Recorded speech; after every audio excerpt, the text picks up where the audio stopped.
Alright, more Shark support for Duelist of Abyss mixed in with the over 100 number Barian cards, meaning this is support for Nasch and not Ryoga. So unfortunately, we still do not get a new number 32. But anyway, let's begin. So first off, we start off with Abyss Shark. It's a level 5 water fish with 1200 attack and 700 defense, and its effect is, if all monsters you control are water, for the rest of the turn you cannot special summon any monsters except for water. Also, the next time your opponent takes battle damage from a number, it is doubled. And then special summon this card. And if you do, add a level 3 to 5 fish monster from your deck to your hand except itself. This effect is a hard once per turn. This effect alone is already an instant 3-up. Not only it special summons itself, it also searches, giving you extended plays because of that special summon. And whatever you search can also special summon itself, giving you more materials for exceed plays. But it also has a second effect where, if this card is used for exceed summon for a number monster, you can treat it as a level 3 or 4 monster as well. The Shark archetype focuses on summoning rank 3, 4, and 5 monsters.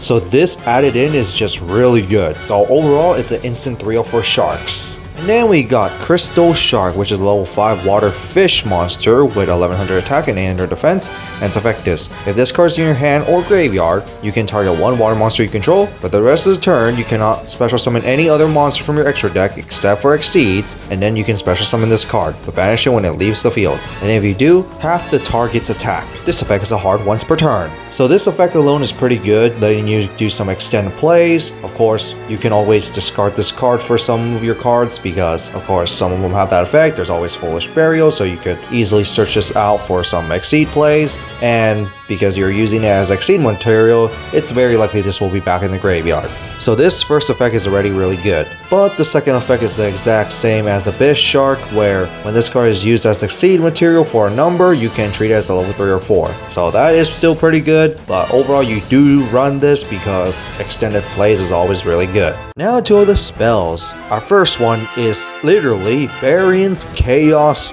Draw. We finally got it. It's a normal spell, and you can only activate this card by normal drawing it and showing it until the main phase 1. And then during the main phase 1 of the same turn, you can activate one of these effects. Send one rank up magic to 7th 1 or a 7 Emperor's normal spell from your deck to the graveyard, and then activate that card's effect. Or you can special summon 2 monsters from your deck with their effects negated, and if you do, use those monsters to exceed summon a number monster. This is overall not too bad with its effects, mainly because this is one of those magic draw cards that are meant to do some comeback. The only thing I don't like from it is that you have to normal draw to be able to activate the effect, and it's also a problem that this isn't a 7 Emperor card, and it's not even treated as a 7 Emperor card, meaning that your next card, which will be revealed, will not be able to stack this on top of the deck. In which we go to Ascension of the 7 Emperors, which is a normal spell, and its effect is, take a rank up magic 7/1, one 7 Emperor spell or trap other than itself, one Barian spell and trap, or a rank up magic quick play spell from your deck, add it to your hand, or place it on the top of your deck. So basically, this is a rank up magic's consistency searcher.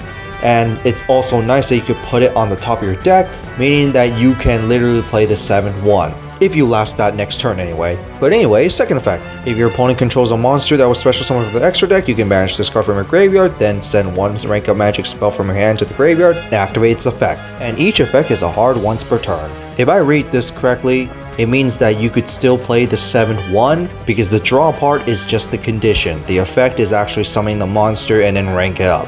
So at least the 7/1 won't be completely useless if it's in your hand. So play this in your leisure if you're trying to play the rank up variant of the deck. And finally, to our last card, which is a continuous trap, Eternity of the 7 Emperors. Its effect is that you can target one over 100 number on your field, it could be a chaos number as well, and then activate one of these effects. Negate one face-up monster your opponent controls with equal or less attack than the monster you control until the end of the turn, or detach all materials from that monster, then special summon one number exceed monster from your graveyard. This effect is a hard once per turn. Not bad of effects. Your over 100 numbers are boss monsters, so they should have pretty decent amount of attack to negate stuff, and special summon any number exceed monsters from your graveyard can give out some extended plays, especially because you're playing a bitch splash, for example, for your Shark deck.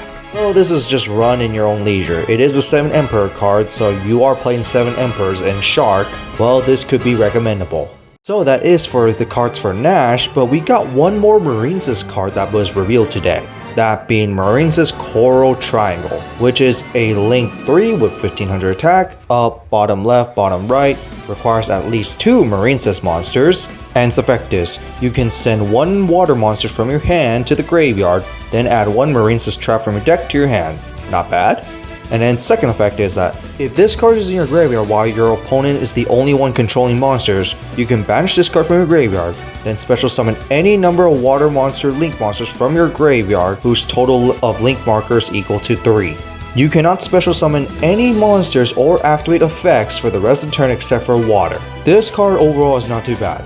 First effect lets you cycle for Marine's Trap, which some of them are pretty good, and then the second effect gives you some good recovery play, which in a way you can technically just use this fodder for a Link 4. So yeah, overall this is actually a pretty good card. Definitely recommendable in Marine's, especially because they were already lacking in a Link 3 department. So that's it for this archetype. What do you guys think about the new Nasch cards along with that one Marine's card for Blue Maiden? I mean, I don't really have that much interest of sharks as an archetype, but what I am interested in is the over 100 numbers because I really like that concept. As for Marine's, just good to see more support for it even though it's all in this set, especially when heroines usually get shafted, but it is nice to see more legacy cards. But other than that, see you all next time.